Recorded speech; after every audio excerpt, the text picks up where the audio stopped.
Jai Gurudev. Om Sahana Vavatu Sahanau Bhunaktu Sahaviryankaravavahai Tejasvinavadhitamastu ma vidvishavahai. Om Shanti Shanti Shanti. Narayanam Namaskritya Naram Chaiva Narottamam Devim Saraswatim Chaiva Tato Jayamudirayet. Jai Gurudev.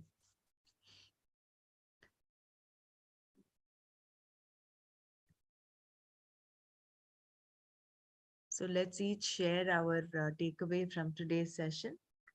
Today half an hour, but it was very, very beautiful. The outcome of being a sattvic, rajasic and a tamasic person at the time of death, what would happen? And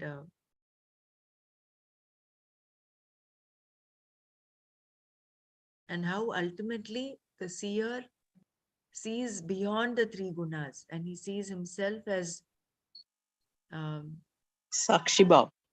Yeah, that will merge him with the ultimate. Could you please say what he said in the beginning? I joined late. Yeah, we'll go through the shlokas, but if anyone wants to share their their takeaways, please do. We'll just share. We started from I think 16, 14, I think.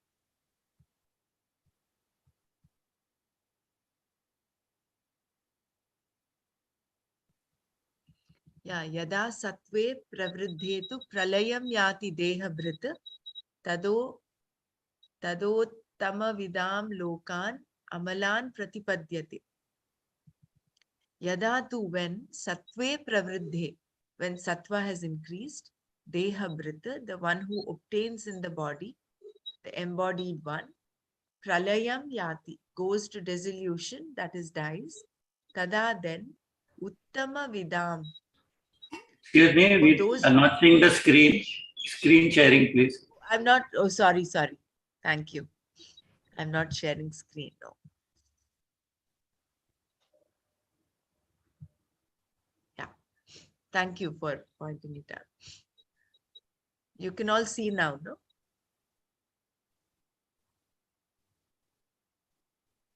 Yes, Didi.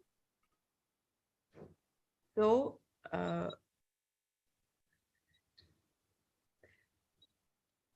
okay. So, yada sattve pravriddhetu pralayam yati deha bhrita tadottama vidam lokan amalan pratipadyate. So, yada tu when sattve pravriddhe, when sattva has increased, deha bhrita, the one who obtains in the body, the embodied one, pralayam yati, goes to dissolution, that is dies, tada then, uttama vidam, of those who know the highest, amalan lokan, worlds that are free from impurity, pratipadyate, he gains.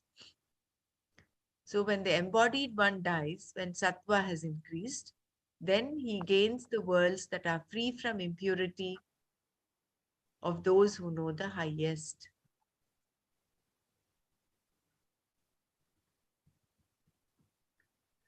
Then rajasi pralayam gatva karma sangishu jayate tatha praleenastamasi mudha-yonishu jayate.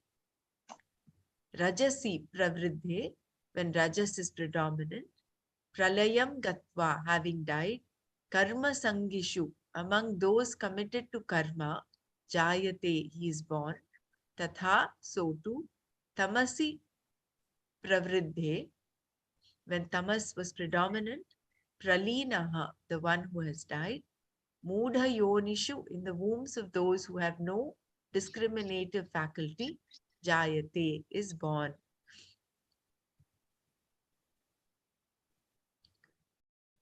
So here, here for Rajas and Tamas, he says they are born, but whereas for Sattva, he gains the worlds that are free from impurity of those who know the highest.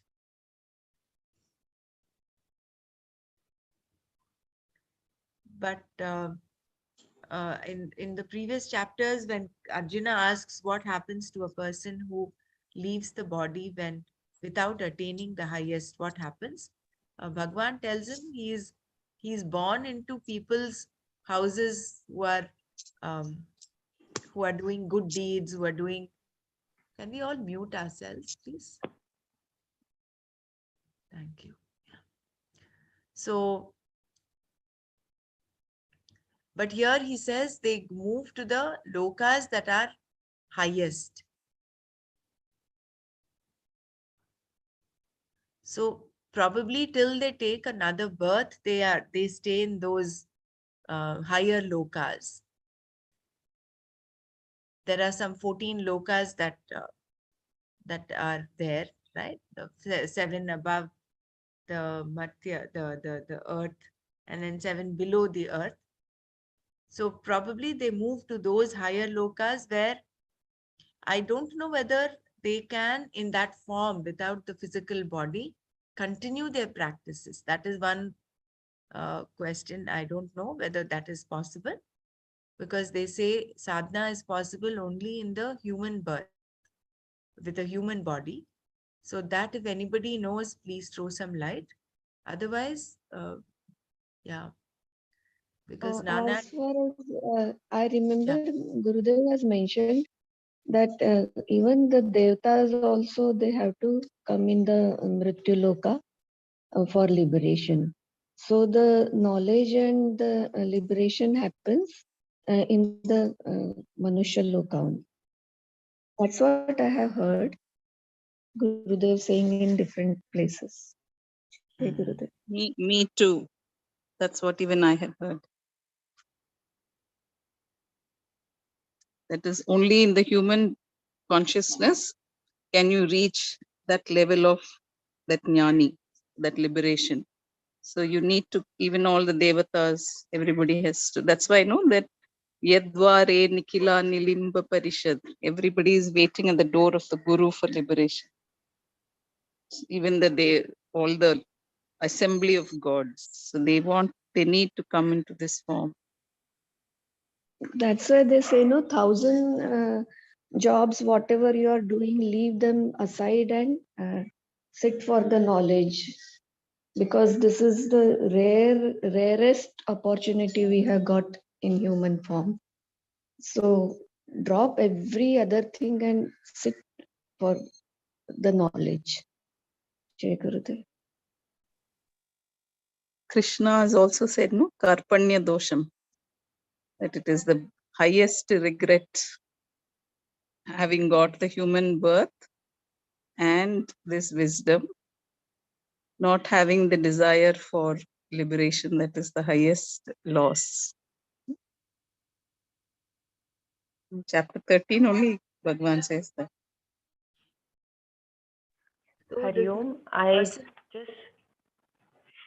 sorry. Please go ahead, Brahmana. No, Bella, go on. This is something funny I want to share. I have heard it that when that elephant, when it plays so much with joy with Gurudev, and Gurudev means the kinds of vibrations the elephant is giving. तो गुरुदेव कहते हैं कि अरे तेरा nervous system ऐसा नहीं है कि मैं तुझे नॉलेज दूं.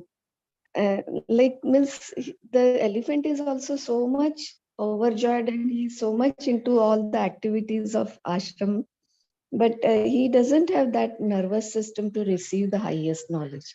That's what even Gurudev was talking to elephant also. Jai Gurudev.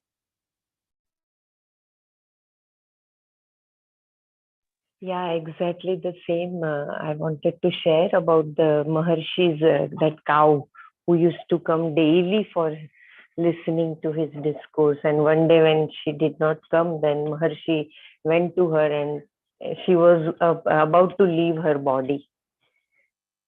And That's what I just wanted to share.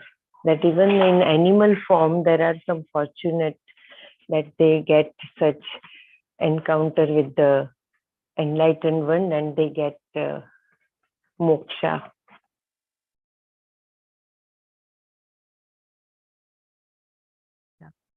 From what Bhagwan had mentioned earlier, the people who do their punya karmas, like for instance, those that are increased in sattva, they go to these higher lokas, and once they exhaust their punya, they again come back. So when they come back, then they are born into families that are conducive for their growth in the upward direction, in the spiritual path. So do they have a choice? I mean, they can opt for those things. They can choose those things.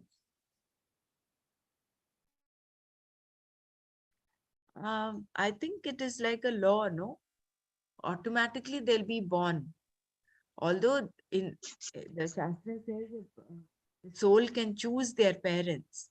It is this choice, I think, is inevitable in the way they have acquired their punya papa and how they have lived their previous lives. Isn't that all automatically ordained?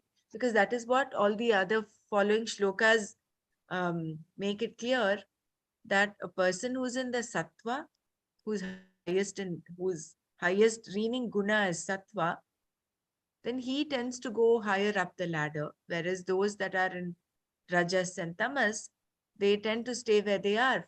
Rajas is in dukkha and tamas goes into the tula vidya. So it is actually, when you look at it, it is born, it's a result, it's the karma phala that they have acquired. No? So taking birth is their conscious effort, choice, and where to take birth and all. After they finish their punya, the account there, that again, that is a question to wonder. When and how we all have a sanchita balance, and that continues, no? It is a huge lump sum, bank balance is there. But we don't take all of it every time we take a birth. We take only a little bit of that as prarabdha and then take a human form. So what time does that happen? When does that happen? I think that is a question to wonder. And Gurudev has mentioned that when all the sanchita karma, prarabdha karma, everything is exhausted, that is when you get your liberation. After that, you have a choice whether you want to come or not, and where to come, who, in what form, all that. Till then, I don't think there is a choice. We are governed by the law of karma. And whatever is that balance, that punya papa balance, and the capacity to exhaust the sanchita karma, no? So that's how we take that form. It's like, okay, maybe different schools of thought, but what we have, at least I have heard, is, look, we are aspiring for moksha because there is a possibility that you can burn out your sanchita. Sanchita will be there, like that's a huge baggage, right? So we cannot say that it has to be completely exhausted, only then there is no birth, or you decide whether you want to take a birth. It is beginningless, but not endless. You can end it. So if you get into the ultimate self-realization, then the sanchita gets burnt, over, finished. That sanchita cannot be assigned to anyone anymore. So that's how you get liberation. Yes, right. Liberation is possible even right now in this birth. Need not wait for our whole sanchita to get over, that we don't know when it will ever happen. It is to be In the exhausted. seed form, it gets burnt actually. Yeah. The seed Yeah, it itself gets burnt. Right. When there's no karma bandhan, you can't attach it to anyone. That because you have already become a jnani. Then whom to attach the karma phala or karma bandhan, nothing, nobody. So that seed form, it gets burnt. If I remember, Charna had mentioned, it is like the connection is gone. It's like the umbilical cord connection is gone. So it is let loose there up in the cosmos. And it is without any account. It doesn't have a name to which it has to go to. So a person who becomes a Jivan Mukta can who attains liberation while in this body, his Sanchita just gets kind of nipped off. Cut off. Yeah, it's like a orphaned and just hanging around. Yeah, yeah. Correct. He even mentioned like a Swiss bank account, right? Benami No. account. Benami. So there is no name that it will go to. So it is like Vijayji rightly pointed out, there is, I'm not sure whether we can completely exhaust Sanchita, but you can burn it out. You can either burn it out or let it loose so that it doesn't, you are free from it. You've reached that state where akarta abhokta. So you don't even, but then in Tattvabodh we learned that whoever praises the Jnani, whoever praises the Jivan Mukta or Jnani or the enlightened person, his whatever good deeds he has done, the punya karmas that he has done, that result of that will go to them. And those who kind of humiliate him, put him down, those who, are abusive of him, all the whatever little papa karmas that he may have done intentionally, unintentionally, that account, that the phala of that goes to those people who abuse him. So that is I why think that's more of the prarabdha that he has, right? prarabdha he has, not the sanchita, right? Yeah. Prarabdha, whatever he has accumulated, that will be distributed. Correct. Distributed amongst the people who talk good about him, gets the good punya part. And people who have criticized, insulted will get the papa part. And even it says that when this Punyatma wants to take birth, he gathers the punya of people and then takes birth. Is that right? I mean, this is vaguely I remember. Mentioned, he says the samishti punya karmas, and the way a Mahatma is born as an avatar is because of the prayers and the samishti prayer of these people who are on the path.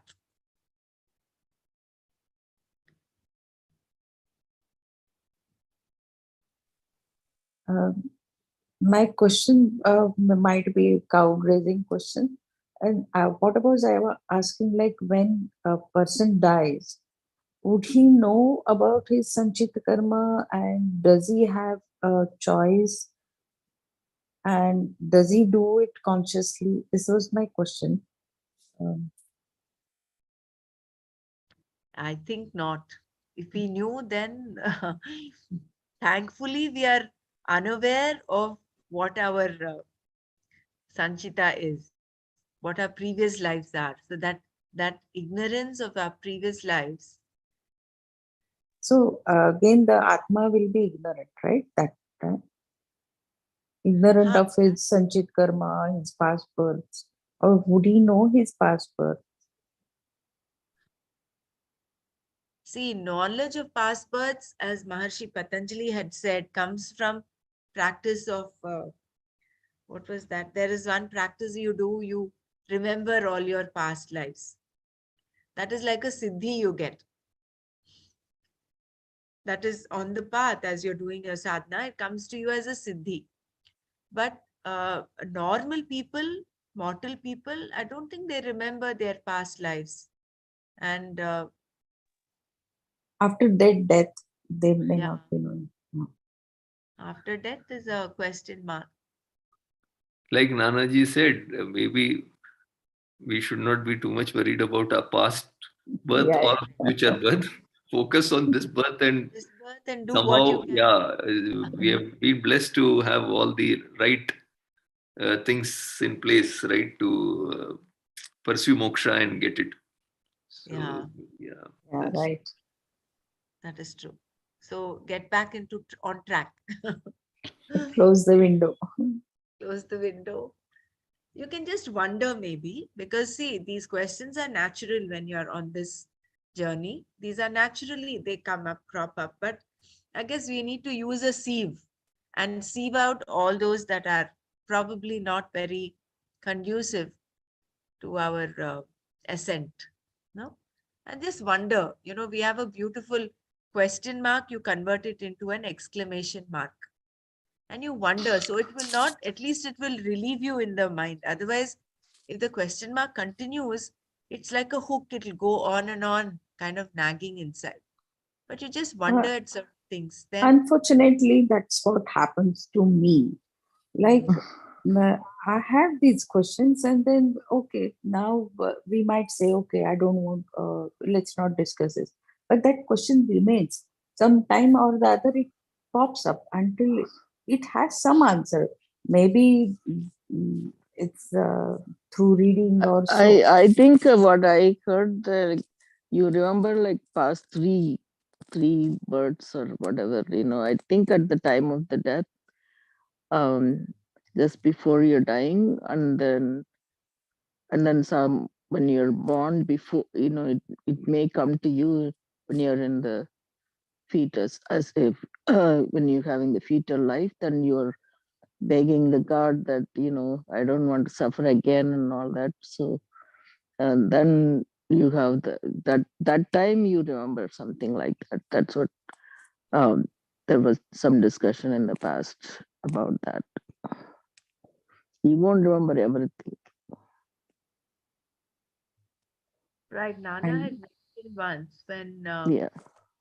I think in the 13th chapter, when he, there was some shloka, something that said, when the jiva forgets who he is. So in that sense, he had mentioned that when the fetus is in the womb, it remembers all of this, and all of what, I'm not very sure. I don't know the details, but it says, I want to be free. I'm just going to be thinking only about you. It's called the Garbhopanishad, Prem says. In that, apparently, it comes to the conclusion that, I want to be free from all this malamutra that I'm floating in, and I want to be free, and I'm not going to be thinking about anything else but you. So it reaches that state, and then once the baby is born, it takes the first breath. That's it. It is as though a veil of ignorance covers it, and it forgets all that, and it gets into the Maya, yeah. And then why don't you share, Prem? And then the baby is born into this world with a veil of ignorance. So maybe it is interesting. Maybe as we go by, things will get a little more clear. yes. No, this is what happens to me when I attend a delivery. I just wonder at how a single cell grows into this beautiful uh, structure called the human body, where everything is so exactly in place. Of course, there are some manufacturing defects, so to say, sometimes, but otherwise, it's such a marvel how the nose is in its place, the eyes are in their place, everything is in its place. What is that intelligence that makes this happen? How does that happen? It's such a wonder. So if some things you cannot really get a logical answer, you just have to wonder at them. Then I think it will not bother you as much. But by and by, I think as in more we contemplate, we'll probably get that as a revelation as to how this happens. And then it becomes immaterial when you reach that point, I suppose, that it becomes immaterial whether what happens after death, because there's no death. Na jayate, na mriyate. So you are in that state of bliss.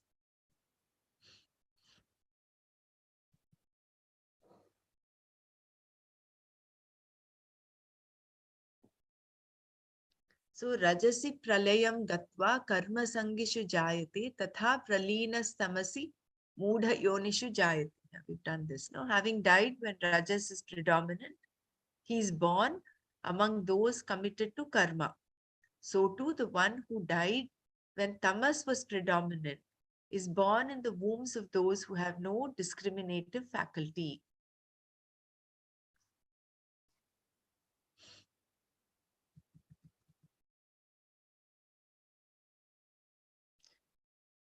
Does this, I'm not sure whether this means, like, for instance, a person who's on the war front, who is fighting in a battle and he dies, he's right in his he's very much into rajas, right? He's into action. So does this mean that those people who are at the time of death who are into rajas, that this affects them, or throughout their life they are like that, and also towards the end they're that? Because otherwise normal people, except if they're passing away in an accident or in at the war front, if they're sick and they're dying, whether they've been sattvic, rajasic or tamasic, they're mostly on their bed, in a hospital bed maybe, and then they pass on. So I don't know, that I don't have that clarity. Not sure whether that is important for us to know, but it is when it says It is complicated. it is a little, no? So Yeah, especially even like old age, people won't be that mobile. I mean, they're more likely, to be sedentary. I mean, like very rarely few people like I They remember it. came Yes, that's what we I have discussed, no? very I have Old active. age something to share. nothing. Even भगवान का नाम भी नहीं आता है मुंह पे. नहीं, यहाँ पे I think what rajas, tamas and sattva primarily are the modes of the mind, not your physical activity. It's not someone who is physically active is okay. It may be a result of rajas, but it's primarily the mental. How agitated your mind is, then he is rajasic. How calm your mind is. Maybe you're busy doing some action, but your mind is calm. You're sattva. You're sattvic. So it's not the physical activity alone that decides, or you can categorize someone as rajasic, tamasic, or sattvic. yeah, It's that. all modes of the mind. Yeah, I heard that as well. Like Sadvik is more of jnana, and the Rajasic is more of like angry and desires, that kind of, and the Tamasic like very sleepy and what was the other one? Like ignorance. Those are all the things. Slothful. Yeah, like lazy, being lazy and lethargic or whatever, So even when you're on your deathbed, depends on what state of mind you're having at that time, right? It's not really the physical thing. And it also means not just on your deathbed, like in at the any previous time. chapters. Yeah, it is how you have lived your life. Yeah, that is part of the thing, like even this yugas, they categorize, like, that I forgot all the names of the first yuga. They say most people are like the Sattvic Satya guna is Yuga. predominant. Satya Yuga, yeah. And the second one was Rajo Yuga, yeah, where they were doing a lot of homa and they had more Vedic knowledge. And then the third Yuga is more Raju and Tamas Guna, they said, but that was predominant. And now the Kali Yuga is, the Tamasic is predominant. So, so how to overcome this Tamasic Guna?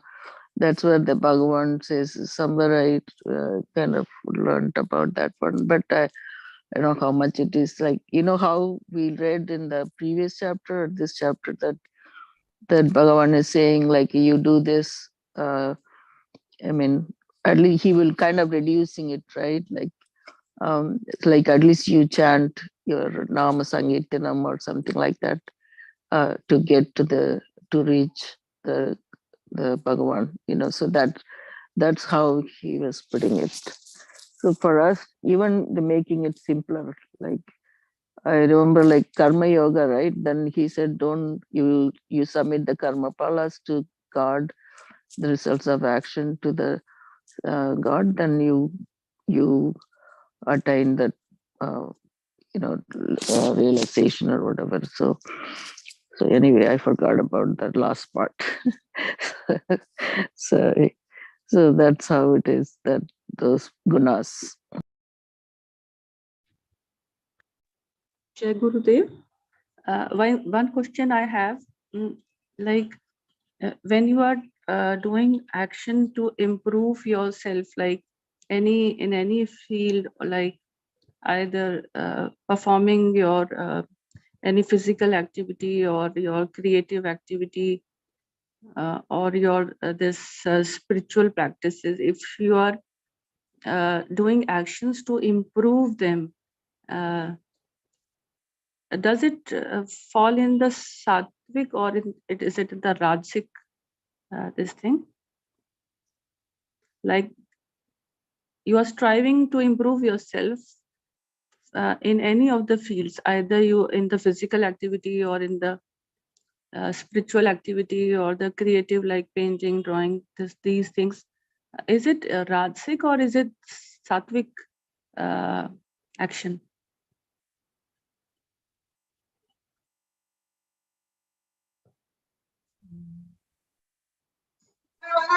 To the best of my knowledge, whatever we do for the benefit of the whole of humanity is sattvic.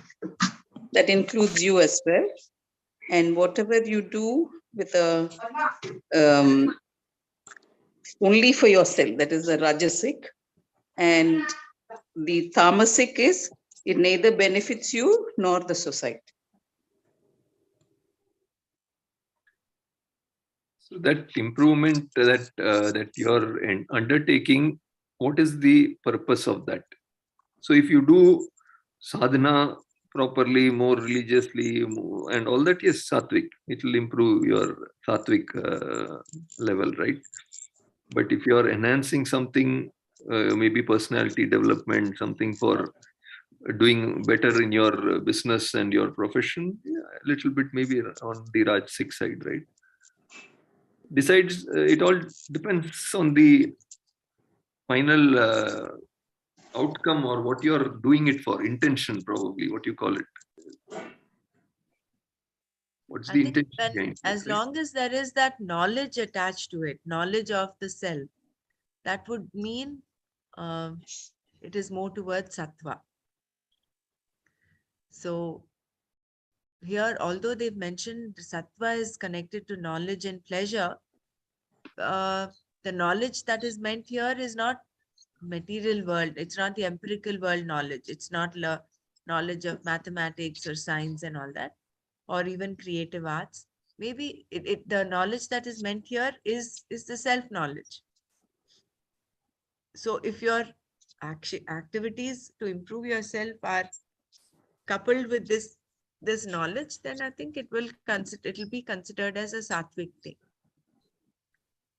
Because see, what we're doing now also, Manana, has an element of rajas in it. There is an action required. Like Vijayji pointed out yesterday, rajas is you cannot separate rajas from sattva completely. Sattva is the main intention, the main guna that is predominant, that drives your action, and that action, of course, will be there. So sattvic and rajasic will be going together, depending upon like what like if you are in the spiritual practices, then that the sattvic would be more and rajasic would be less, right? Like if we are studying the Gita chapters, we are in the whole day, like we whenever we get time, we try to study the PDFs. If you are doing if you are working this way, is it like you are improving yourself, and in other activities, like if you want to improve your health, you want to go for exercises, so in that way also that will be more of Rajasic, but intention is just to maintain your health. So that was the thing that I was wanting to ask. So the Sattvic and Rajasic will be going. Definitely, yeah, you have to keep your health, you're maintaining the body in terms of preventing any illness or that, Yeah, or yes. even having any chronic conditions, keeping it under control is better thing, because this Atma needs this body, and it's like a abode, like a house for the Atma. So as long as to keep that body and mind in a good condition, to that is okay. I mean, like what Vidiji also mentioned, like if you're looking for something else different, but then it's in that manner, yeah, we taking care of ourselves is also needed, part of it function, right? And I thought also it depends on with what attitude you want to pursue this. Supposing there is an element of feverishness or there's an element of greed in doing this, then there is a predominance of rajas that's coming up. But if you're doing it without that feverishness, you're doing it calmly with that sense of, the peace within, then it is more towards sattva. You may be pursuing. There are Yeah, people on the spiritual path. low restlessness is there, right? Yeah, correct. Yeah. Okay. No, there is a Yes. difference also. Even on the spiritual path, you have people who are kind of very ambitious, who are very restless, who are very feverish. They are on the spiritual path, yes. They're doing their sadhana, they're doing everything.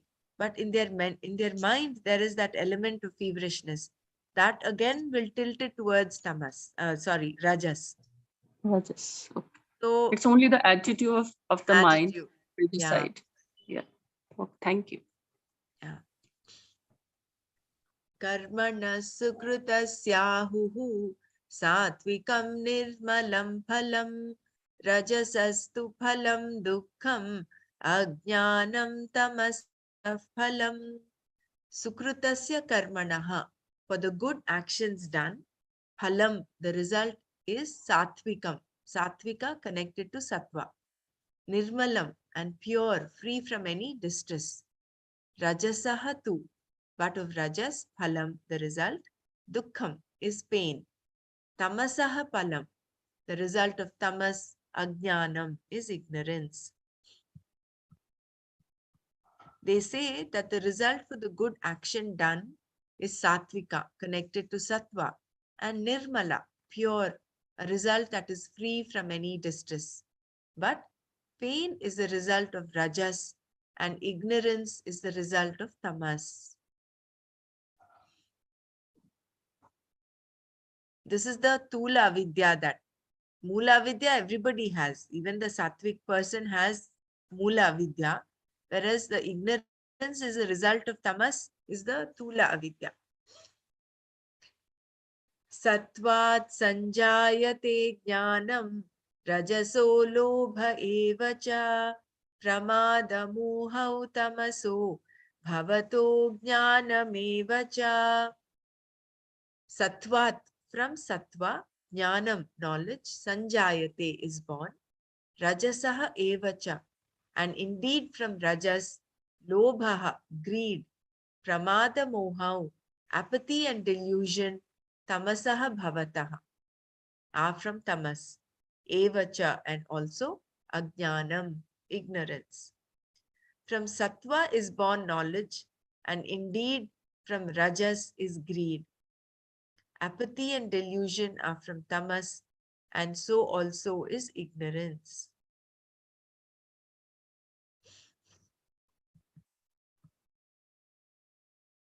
What Urdhvam is from Rajas? Could you please Rajas read is that? greed. Greed. Okay. Greed. Lobha. Okay. Thank you. That feeling of parigraha, no, there's no aparigraha. There is no thing of non-acquisition. You just want to keep acquiring. That greed is there.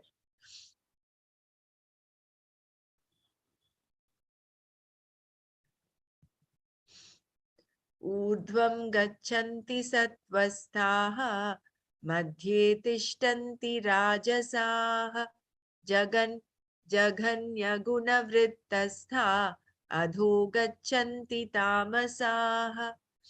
Sattvasthaha, those staying in sattva, urdhvam, higher up, gachanti, go, rajasaha, those belonging to rajas, madhye, in the middle, tishtanti, remain, tamasaha, those belonging to tamas, jaganya guna vrittastaha, having the nature of the lowest guna, adhaha gachanti, go down.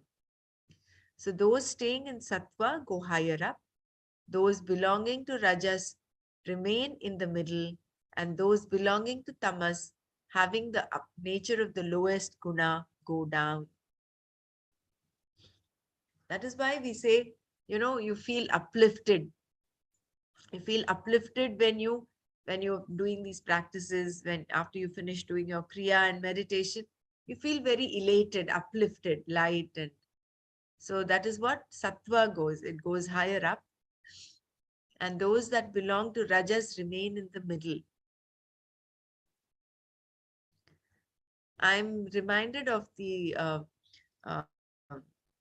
exercise we do in the happiness program, where we compare the needs and responsibilities, where you have, if your needs are more than your responsibilities, you are miserable. And if your responsibilities are more, you are happy, empowered. And when both are equally long, your life is a struggle. So I think this rajas fits into the struggle where both are there. Needs are there, responsibilities are equally there.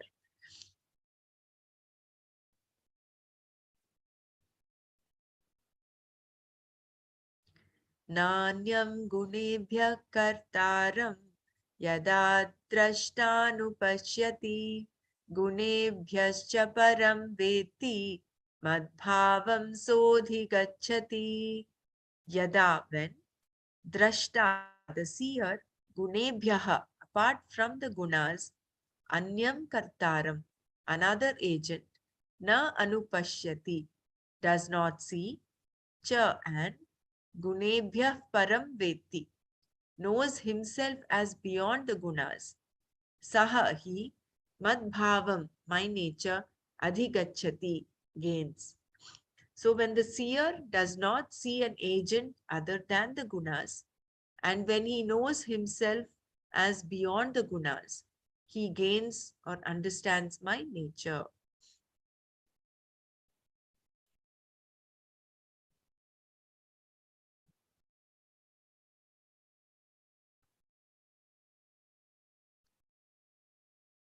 Yeah, anybody wants to share anything?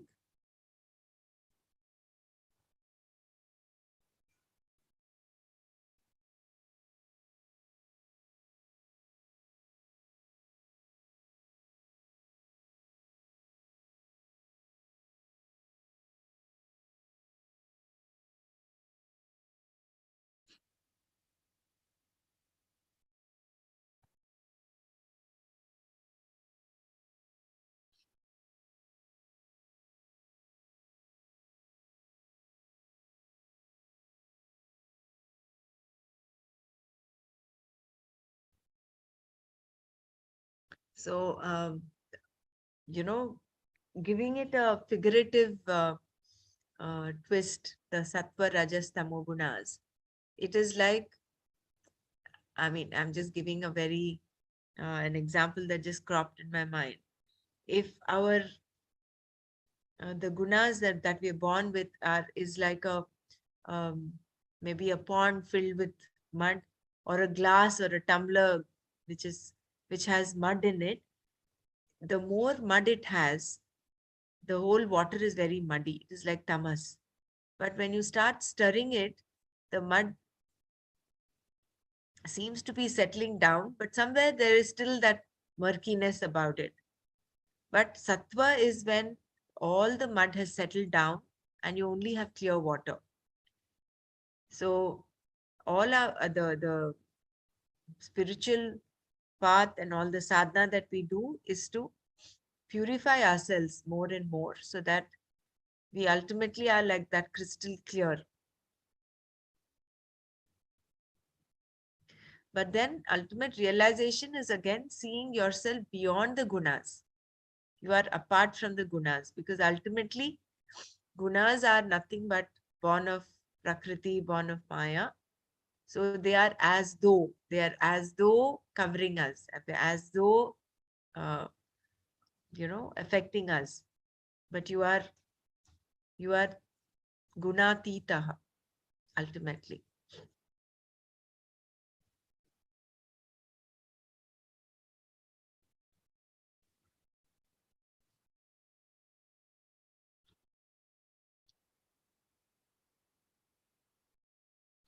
Yeah, so we stopped here at chapter 3. We'll go to Karma Yoga.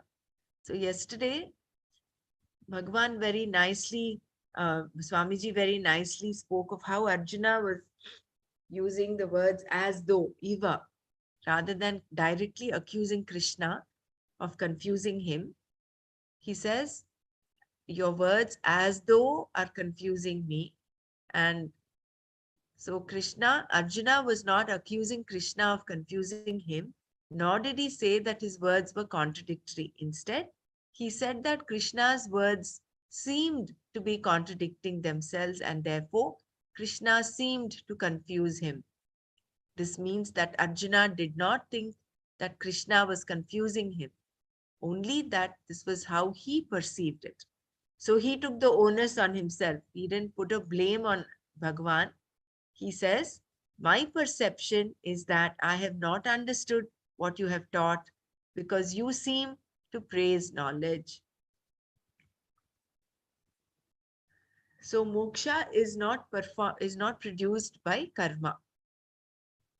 For a wise person, all the karmas and their results that are mentioned in the Veda are like a well that has been completely flooded over by water. Of what use is the well water when there is water everywhere? You need not search for the well. When the river is dry, the well water is useful.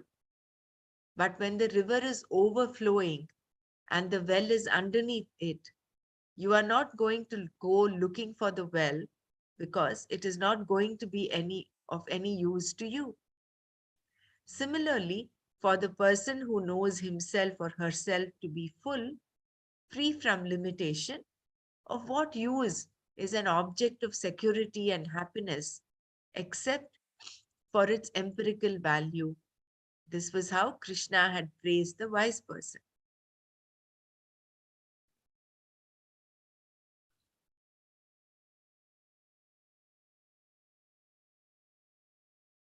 I think this was that yada te moha kalilam, no?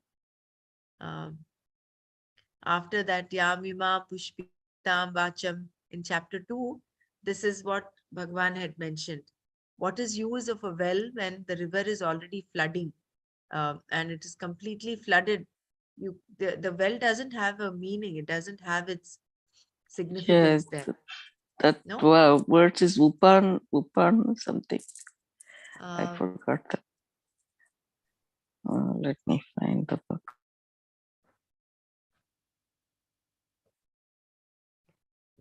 Get this.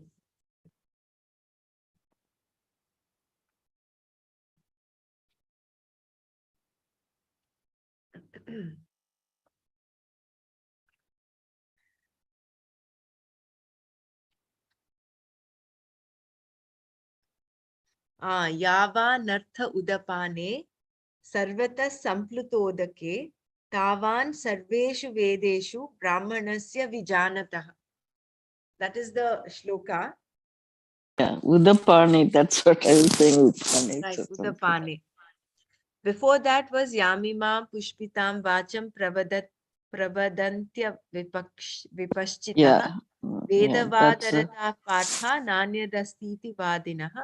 Then kamatmana swargapara janma karma phalapradam kriya vishesha bahulam bhogaishwarya gatim prati bhogaishwarya prasaktanam taya pahrita chetasam vyavasayatmika buddhihi samadhau na vidhiyate. Then right. Traigunya That's Vishaya Veda Nistraigunyo Bhavarjuna Nirdvandvo Nitya Sattvastaha Niryoga Kshema Atmavan. Then he says Yavanartha Udapane Sarvata Samplutodake Tavan Sarveshu Vedeshu Brahmanasya Vijanataha. A Brahmana who has obtained enlightenment has the same use for all the Vedas as one who stands at the brink of a sheet of water overflowing on all sides has for a small reservoir of water. Yeah. So by praising the wise, wisdom is praised. Krishna had praised wisdom in this way and had made it very clear that knowledge was quite adequate for moksha. So Arjuna told Krishna that he was confused by being asked to perform action. Arjuna's confusion was based on his conclusion that either karma or knowledge should be able to take him to Shreyas. Karma, action, is something that can be produced, something that is born out of one's will, whereas moksha cannot be produced. 4 types of results can be produced by karma. Something can be created by you. Something that has already been created can be modified or destroyed by you. Something can be cleansed or purified by you. And a place that is already there can be reached. Whether actions are worldly or religious, they can only produce one of these 4 types of results.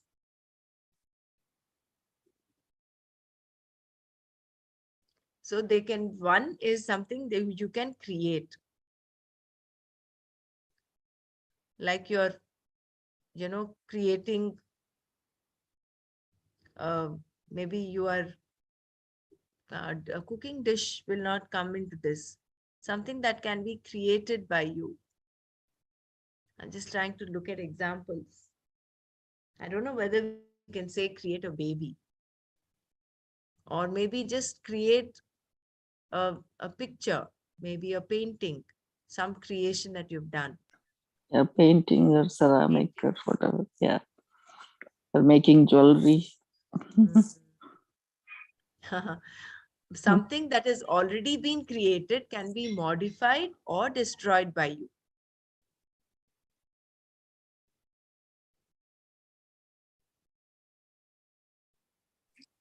It can be really like adding sanskaras to children. Could it be that also? Creating, no? That is modifying and like the nature of the child. Adding some good qualities or good samskaras into the Correct. child. And Yeah. Something can be cleansed or purified by you.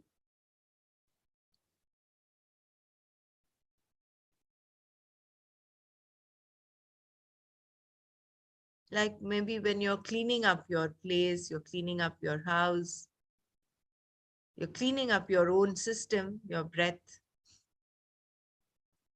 your mind, that can be cleansed and purified. And a place that is already there can be reached.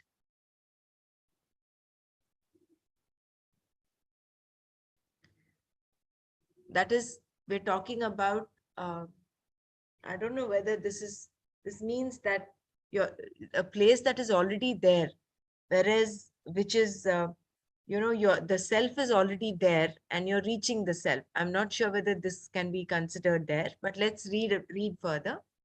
Whether actions are worldly or religious, they can only produce one of these 4 types of results.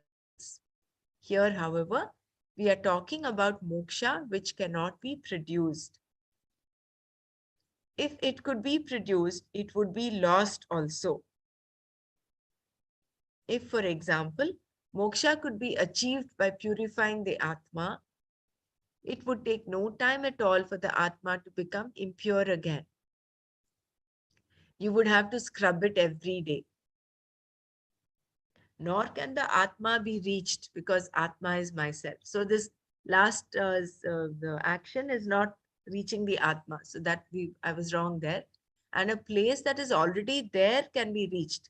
I think it means simple, like you're moving from Delhi to Bangalore, or, so there is already the place and you're just reaching it. So that is what karma does. So what are the 4 types of karma that Swamiji says that action can result in? 4 types of results can be produced by karma. One, that something can be created by you. Something that has already been created can be modified or destroyed by you. Something can be cleaned or purified. And a place that is already there can be reached.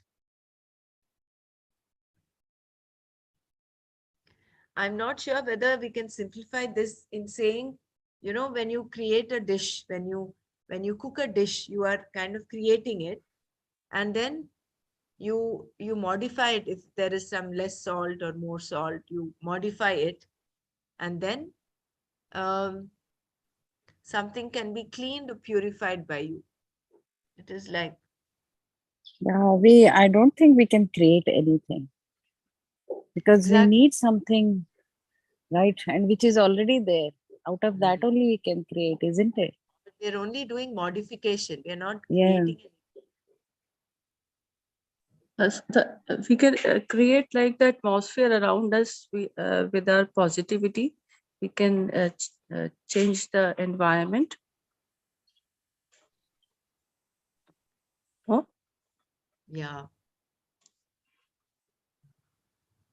No, even there, see, deeply, if you go deeply into that, the positive environment is already there. What we're doing by chanting and we're having good thoughts is we're removing the negative cloud, that's all. We are not creating a positive atmosphere, right? So, I mean, if you tease it, it comes even, you will come to the conclusion you can't create anything. But let's take this at face value for our understanding.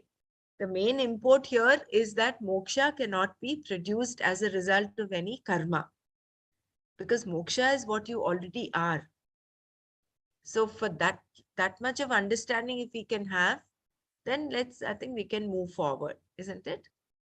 Yeah, Because the story which I'm remembering, somebody says, I'm greater than God, or some dispute or the argument with God, and then God says, you create. Then the people create baby out of mud, and then God says, where the mud came from. It's like that. True. In the literal sense, we cannot create anything, but in the empirical sense, yeah, we create. Our action can create something, isn't it? I think what is meant here is the empirical value, not literally. Yeah, could be. For our understanding. So, moksha cannot be produced. If it could be produced, it would be lost also. If, for example, moksha could be achieved by purifying the Atma, it would take no time at all for the Atma to become impure again. You would have to scrub it every day. Nor can the Atma be reached because Atma is myself. It is not something I have to reach because it is not away from myself. Therefore, reaching it is impossible. Modification of the Atma is also not moksha. What can be modified is subject to time. So, moksha gained will be lost. Also, in order for the Atma to be subject to modification, it would have to be an object objectifiable by me. But because the Atma is myself, it cannot be an object in my hands. Therefore, It is not something that I can modify.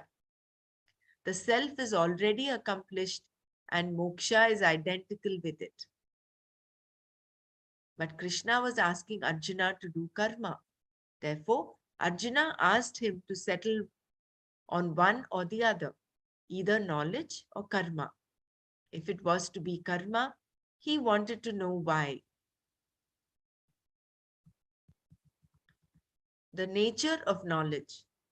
Knowledge is not something that is produced and is therefore different from karma. Knowledge is knowing things as they are.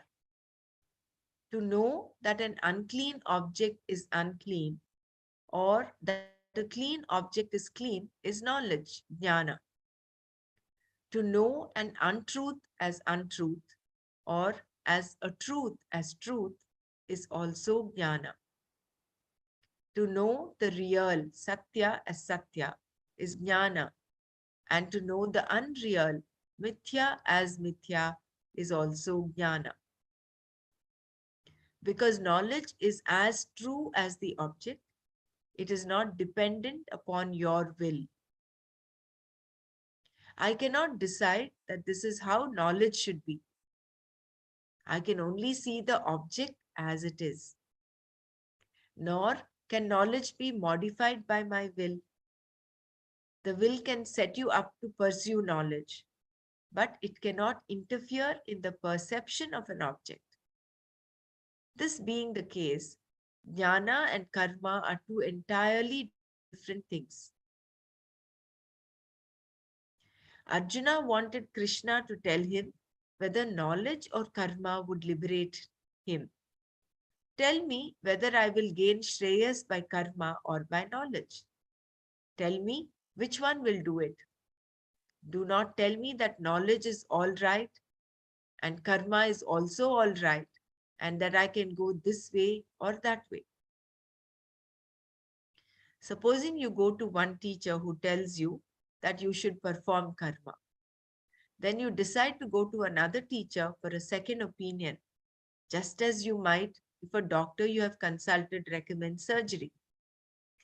The second teacher may say, "What karma? You should do yoga." Yet another teacher might say, "You must pursue knowledge." It is to be expected that if you go to 3 different teachers, each one may give you a different set of instructions. You then have to find out for yourself which of the 3 is proper, which teacher is right. There may be a 4th person who is right. It is also understandable that the same teacher may give different advice to different students. One student may ask, "Should I marry or not?" and be told that he or she should marry. Another student may be told not to marry because he or she does not know how to take care of himself or herself. The person is already a dukhi and risks making another person a dukhi also by marrying prematurely. Thus, a teacher may advise his or her students differently. Arjuna's confusion about knowledge and karma. In the Gita, there are only 2 people involved, Krishna the teacher and Arjuna the student. It seemed to Arjuna that Krishna was saying, knowledge liberates, therefore do karma. Only one student was involved here, Arjuna.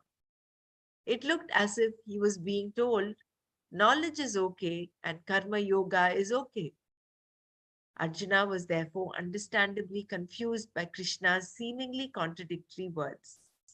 There was a similar situation in the epic Ramayana between Prahasta and Ravana. Ravana had kidnapped Rama's wife Sita. This was probably the first kidnapping ever reported and was definitely a federal case.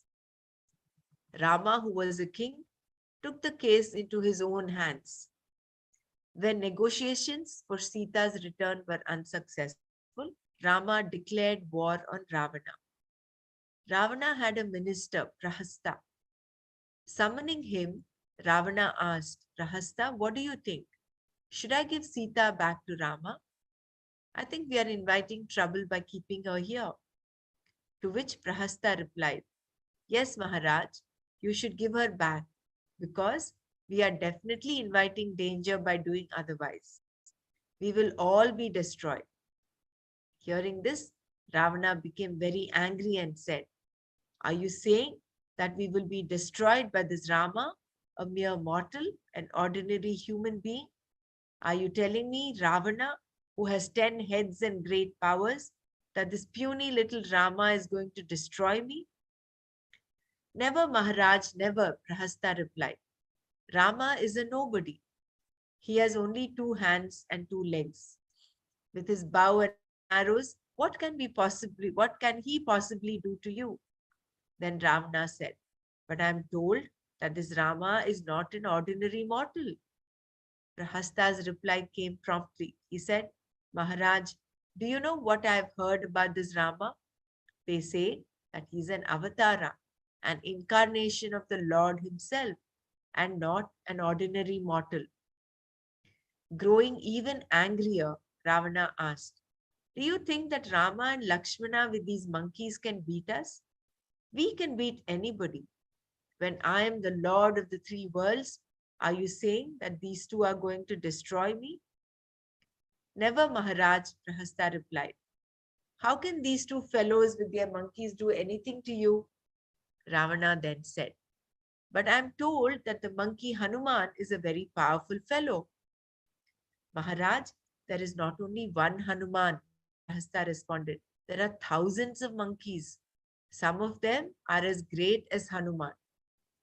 There are so many of them that if they all come here, we are done for. Then Ravana asked, are we afraid of monkeys? What, Maharaj? Exclaimed Prahasta. Of course, we are not afraid of monkeys. Varuna, the god of water, comes and waters our gardens. The god of air, Vayu, comes and sweeps our floors. Why should we be afraid of these monkeys?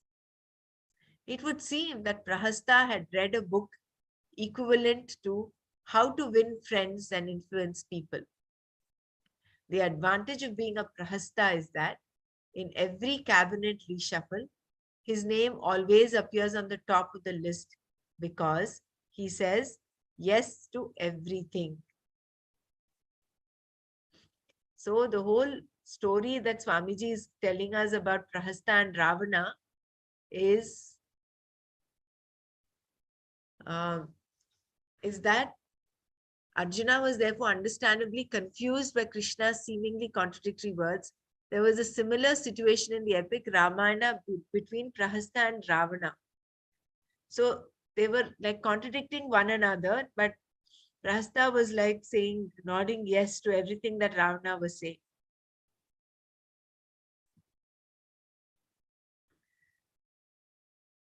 So a teacher answers questions. Such pleasantries may be acceptable to those who are anxious to maintain a position. But in Arjuna's case, the relationship was one of teacher and student. I am your student, Arjuna had told Krishna. A teacher should not be afraid to tell a student what is true and what is not true. If a teacher does not tell you what is true, who else is going to do it? Arjuna wanted Krishna to tell him what was true and not true. Therefore, he was not looking for pleasantries. Unlike Prahasta, Prahasta wanted to keep his position as the minister, so he had to say yes to whatever Ravana was saying. Whereas Arjuna is a student and he wanted to know the truth. He wanted to be told what was the one thing that would give him moksha and did not want to hear about anything in between. He did not want to be told that karma is good and knowledge is also good, because he did not see it that way, even though it looked as though this was what Krishna was saying. Arjuna was as though saying to Krishna, from your own words, I understand that knowledge liberates and karma binds. Why then do you want me to be bound to this karma? Every karma I perform only makes the knot more complicated.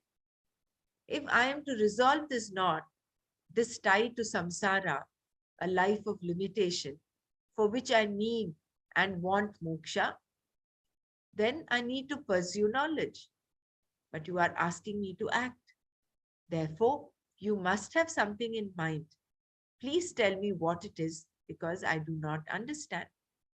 This then was the thinking behind Arjuna's question, which was really a doubt. Krishna answered him in the next verse. Shri Bhagavanuvacha Lokesmin Vividha Nishta Pura Prokta Maya Nagha Jnana Yogena Sankhyanam Karma Yogena Yogina. Shri Bhagavan, the Lord Uvacha, said, Anagha, O sinless one, Asmin, in this Loke world, Dvividha, twofold, Nishtha, committed lifestyles, Pura, in the beginning, Maya, by me, Prokta, was told, Jnana Yogena, in the form of the pursuit of knowledge, Sankhyanam, for the renunciates, Karma Yogena, in the form of the pursuit of action, Yoginam, for those who pursue activity. Shri Bhagavan said, O sinless one, the twofold committed lifestyle in this world was told by me in the beginning, the pursuit of knowledge for the renunciates and the pursuit of action for those who pursue activity. Krishna was not talking here as Mr. Krishna, who was born on a given day at a given time, but as Ishvara the Lord. Throughout the Gita, Krishna talked as the Lord, except in one or two places where he said to Arjuna, you are my friend. In fact, anyone who understands the nature of Ishvara can talk as an avatara, as Ishvara incarnate, just as Vyasa had Krishna do in the Mahabharata. In the 4th chapter of the Gita, Krishna himself talked about what an avatara is, as we shall see later.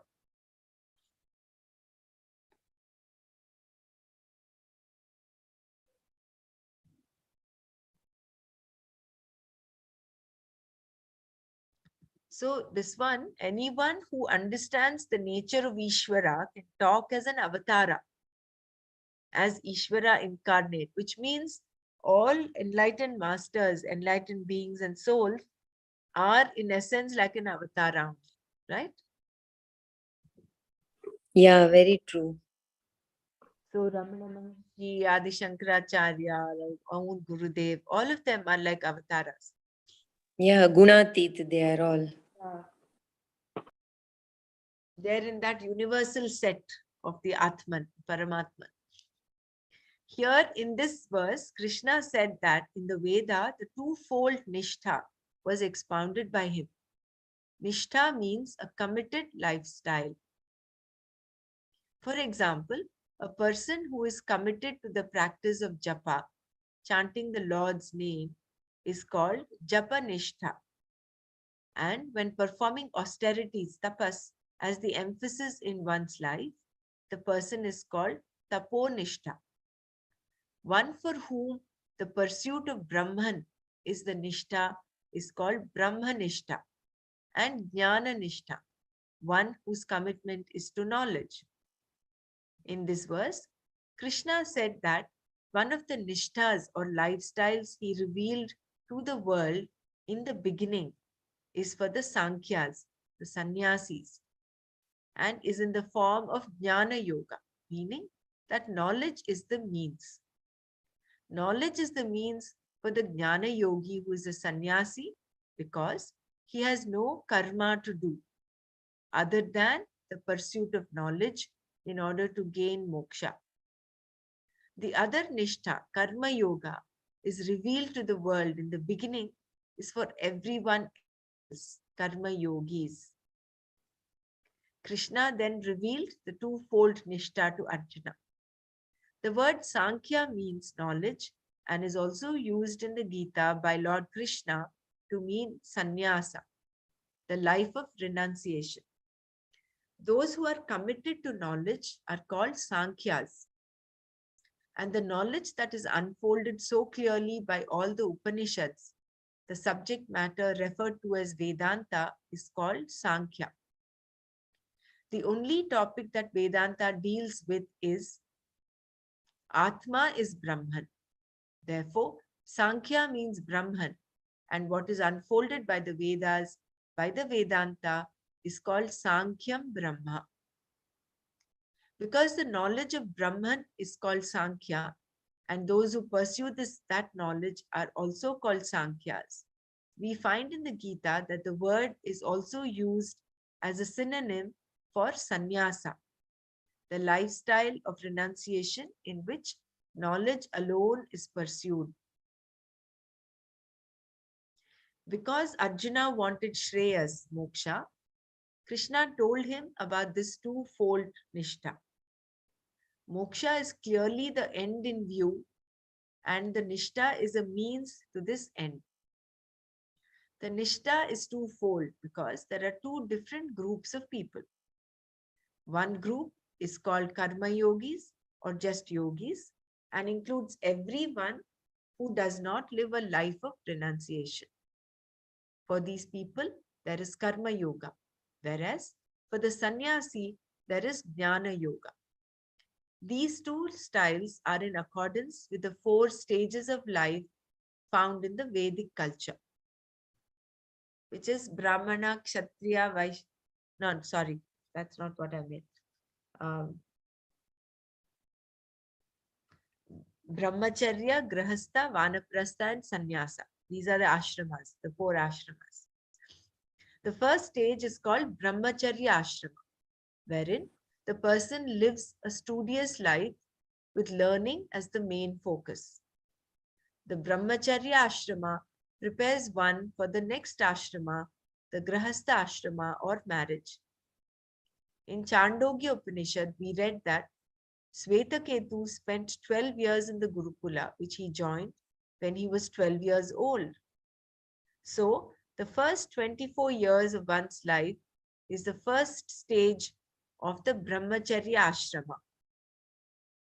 So, the meaning of the sannyasa is Samyak Khyayate Sa Vaidiki Samyak Buddhihi Sankhya Tatha Prakashyatvena Sambandhi Tattvam Sankhyam Tat Tatvivaya Buddhihi Sankhya Buddhihi Sa Sankhya Buddhihi Esham Jnaninam Uchita Bhavati Te Sankhyaha. So this is the Sanskrit verse of the meaning that Swamiji gave of what Sankhya means and how Sannyasa and Sankhyas are synonymous. Just give me a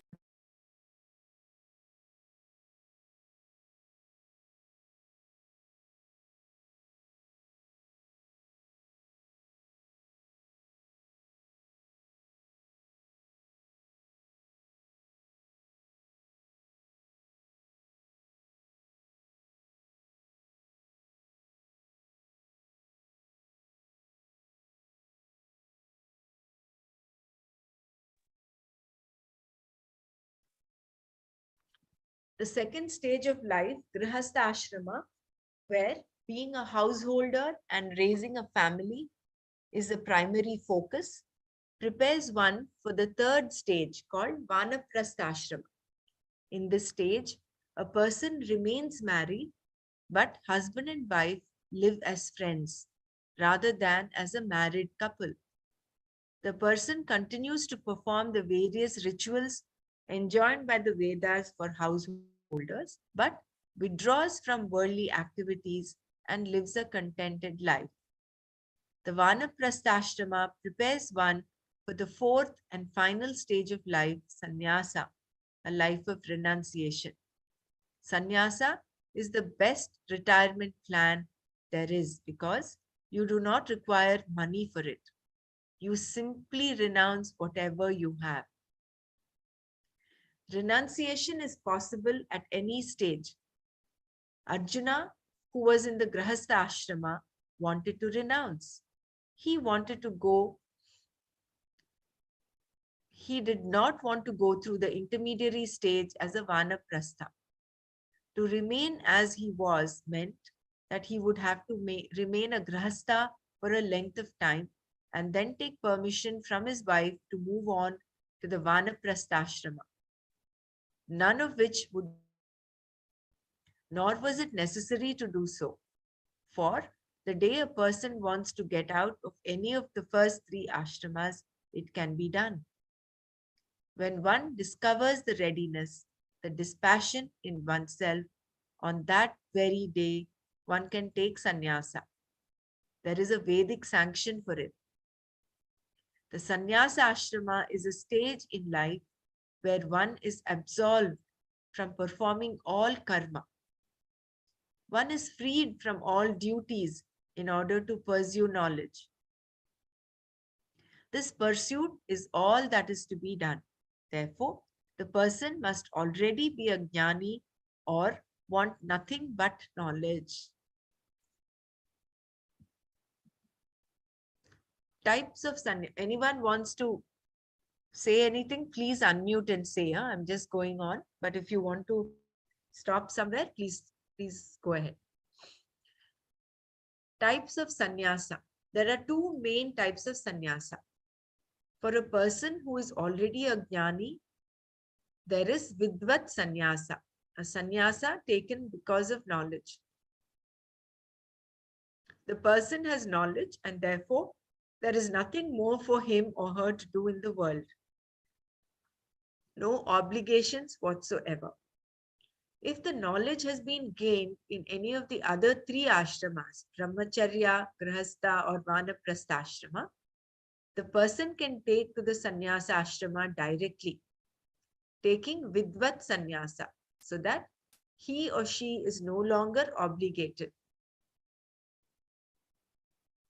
Otherwise, for the person with knowledge, there will still be obligations because each of the first three ashramas implies certain duties on one's part, which cannot be left undone as long as one is in that ashrama. Thus, the person takes sannyasa to be free of these obligations, to make it perfect, in other words. It's a little, I don't know, my understanding of Vidvat and Vividisha Sannyasa was a little different, but here,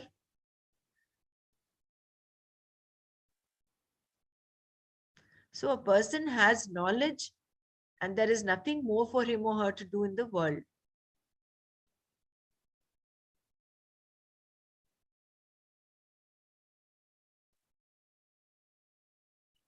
So he is basically only, he's like already a jnani because he's taken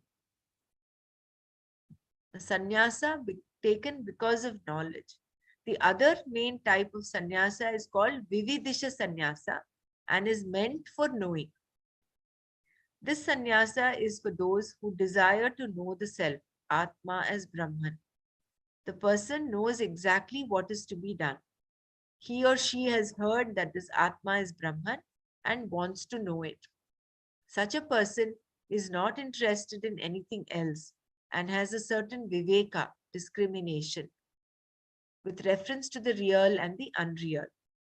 He or she also has vairagya, dispassion, mumukshutvam, the desire for liberation, and other qualifications in various degrees.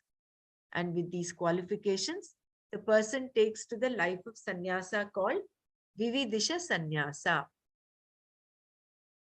So the first one, Vidvat Sannyasa, is the person is already in knowledge. Like the second one is for whom knowledge is the means.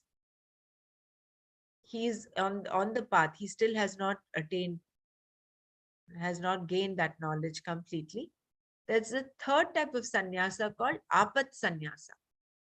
When a person thinks he or she is going to die, and does not want to die a grahastha or a vanaprastha, but rather as a sannyasi, he takes Apat Sannyasa. Apat means danger. Because the Sannyas Ashrama is always placed in the Shastra, it is natural for a person to want the results of this ashrama. It is as though the person has had a blank check all along and now wants to encash it. For one who has already lived a grahastha life and has been told that death is near, there seems to be no use in continuing in the grahastha ashrama. A man who is not about to die will usually want to remain a grahastha because he is fond of his wife and children. But if he knows he is going to die fairly soon, he may go for Apat Sannyasa. At such a time, one does not require a guru, but can simply declare oneself to be a sannyasi. With the sun, the elements, and all the gods as witness, one can make vows, for which there is a particular mantra. And if one happens to survive, the vows taken can always be ratified later. This is how Shankara became a sannyasi.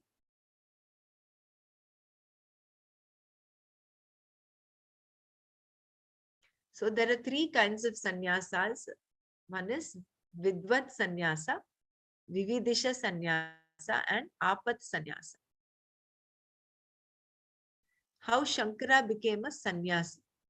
Shankara wanted to become a sadhu at a very young age, but his mother was not at all agreeable. As the story of his life goes, he had the help of a crocodile that had caught hold of his leg while he was bathing in the river. Shankara's mother was waiting for him on the bank, and he called out to tell her what was happening. It may have been a ploy, or perhaps the crocodile was symbolic of samsara. We do not know. In any case, when his mother began crying, Shankara told her that if he took the vows of sannyasa, the crocodile would let go of him. Because there was danger to his life involved, this was Apat Sannyasa. Shankara then took the vows, and lo and behold, the crocodile released him. When he walked out of the river, his mother said, "Come on, let's go home." "What?" Shankara replied, "I am a sannyasi now." When his mother told him the vows were only for the crocodile's sake, he said, "Not at all. I have made the vows and I am going." In this way, Shankara became a sannyasi. Later, he went to the Guru, Govinda Bhagavat Pada, who lived on the banks of Narmada in the middle of India, and became his disciple. It was Govinda Pada who ratified Shankara's vows of sannyasa. Ratification is always possible whenever one has taken Apat Sannyasa and survives. What does ratification mean?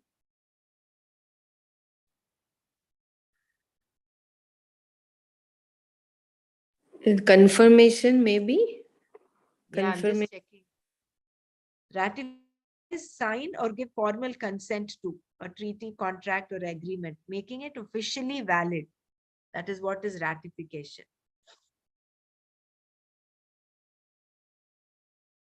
So it was formally become valid when his Guru Govinda Pada ratified it. So ratification is always possible whenever one has taken Apat Sannyasa and survives. Expecting some good end from the Sannyas Ashrama, people have value for it. This expectation is based on the belief that a sannyasi does not take another birth. And if there is a birth, the hope is that one will at least get a better chance in the next life. This is a belief and one has faith, shraddha in it.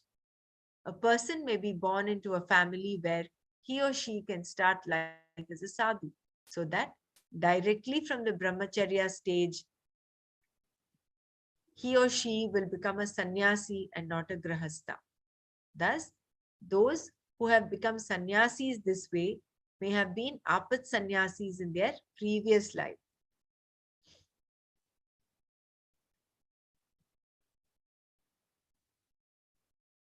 I will just read this one thing about sannyasi. I know it is already 7. The last ritual of a sannyasi. Is it okay with everyone? Yeah, Because this Brahma. will conclude the thing on sannyasis. Arjuna's heart was not in Apat Sannyasa. He was not dying, but he did not want to know. But he did want to know. Therefore, he wanted to take Vividisha Sannyasa.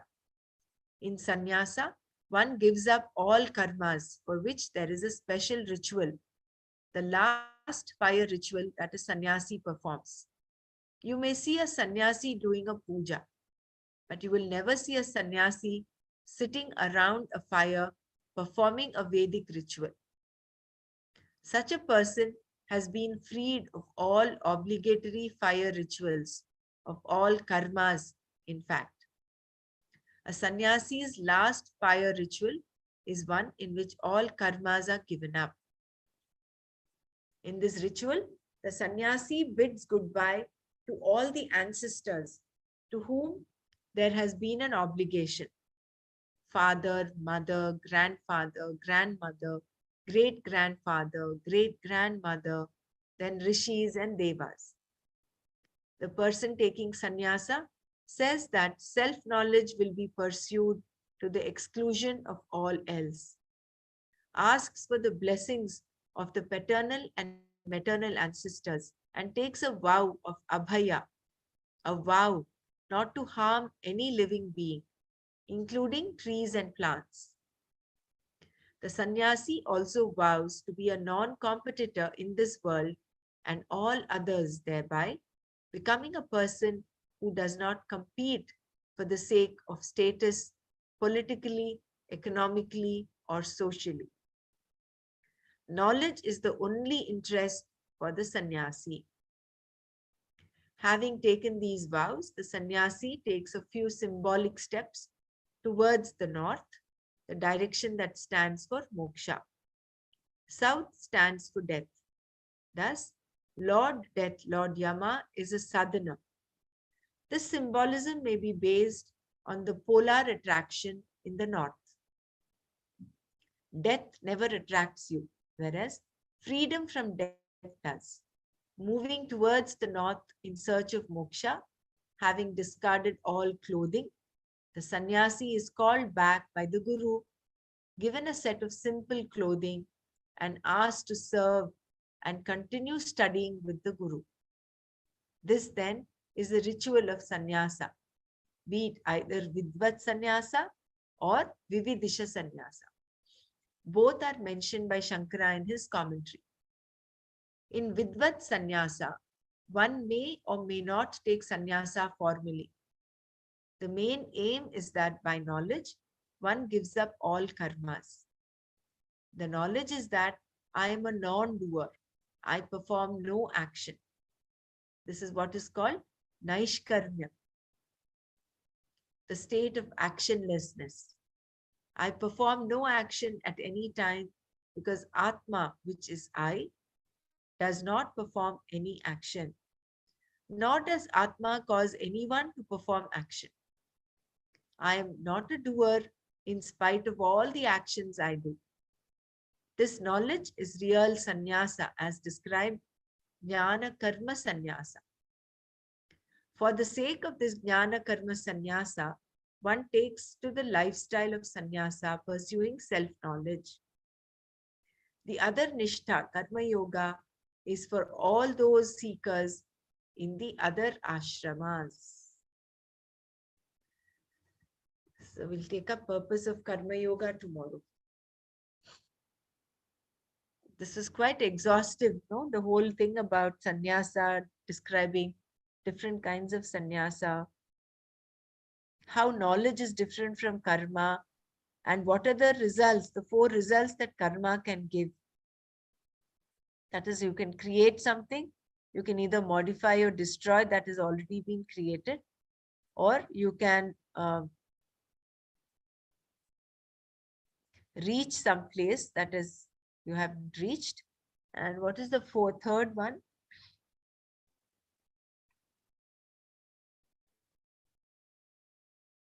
Apat kala. No, that is the sannyasa. I'm just recollecting the 4 types of results of action. Yeah. That is, one is you can create something, what Swamiji had mentioned. When you can modify and or destroy. Modify or destroy is the second one. Yeah. And the third one is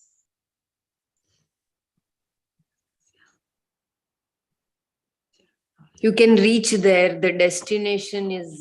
That is the fourth one, but there's a third one also.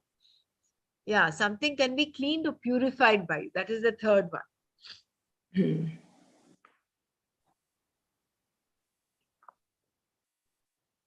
I think it will be nice to ask Nana to give us examples of these. We have some examples, but it will be good to have some more examples. Yeah, we can relate to Antakaran Shuddhi as well. Right. Created by you, modify, cleaned or purified. Since in the second para he said you have to do it every day. It is just like copper vessel, you have to clean it every day. No, it is that he said moksha is not like that. Moksha is not something that can be produced. If it is something that is produced or modified, then it can become impure again. You have to scrub it every day. But moksha is not like that. So knowledge and karma are 2 different things altogether. See, knowledge of an apple is knowledge of an apple. It is true to the object. It does not depend on any karma. So knowledge of satya is satya. Knowledge of asatya is asatya. So there is no karma required there to know knowledge, right? Yeah. As Swamiji says, the head and shoulder, I mean, it's already in place. In place. You don't need, even Bhagwan does not need to put the head on the shoulders. Yeah. It is already there.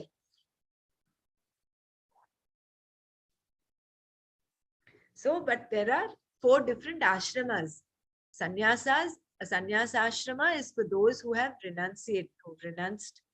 And it can happen from any stage, from Brahmacharya, Grahastha, Vanaprastha or Sannyasa. You can, from Brahmacharya directly, you can go to Sannyasa. But for those who are living a life of Grahastha, there is Karma Yoga. And then you have Vidvat Sannyasa, Vividisha Sannyasa, and Apat Sannyasa. Nice. And that nice last ritual that they do, the fire ritual they do.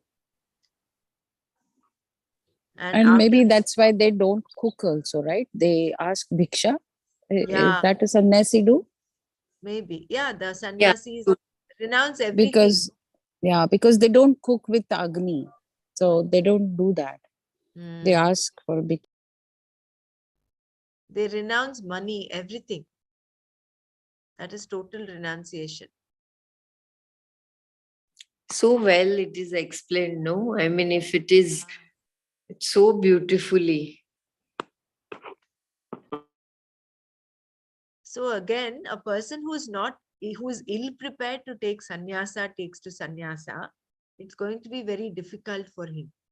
So that is why Bhagwan, out of compassion, has told Arjuna. And Arjuna has spent all his life in those 14 years acquiring all these different weapons, getting all these different mantras to be successful once they, to get back their kingdom. So that was uppermost in his mind. So there was so much of rajas in his mind actually. So if he wants to go to knowledge just because that seemed to be the easier path, Krishna knew that was not for him. Bhagwan knew that. So therefore, he said, no, do your action, do your karma.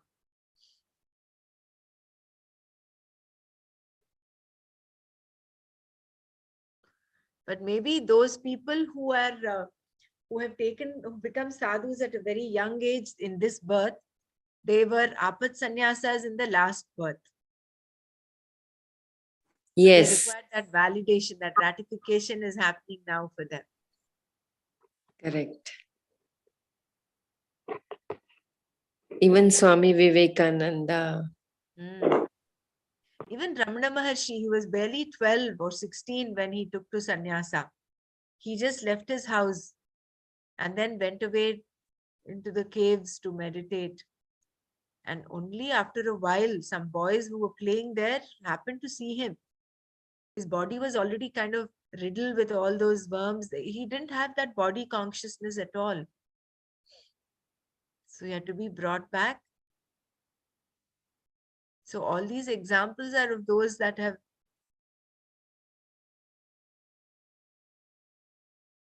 maybe they've taken Apat Sannyasa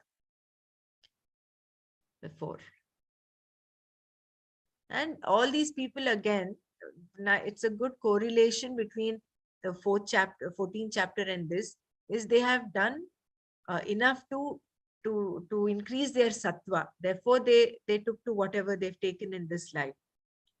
It takes them higher. Urdhvam gacchanti sattvasta. So it takes them higher. Yeah. So we'll stop here today. We had, I just, before we stop, a few of you who are willing to be hosts, I thought maybe you can just stay back for 5 minutes. We'll just check whether you're able to use the host key. Vijayji, even if you can stay back for 5 minutes, maybe. We'll just clarify that. Sure. I will just finish the Shanti part and we'll do that. Om Loka Samasta Sukhino Bhavantu. Om Shanti Shanti Shanti. Sarvam Shri Krishnarpanamastu. Hari. Let me just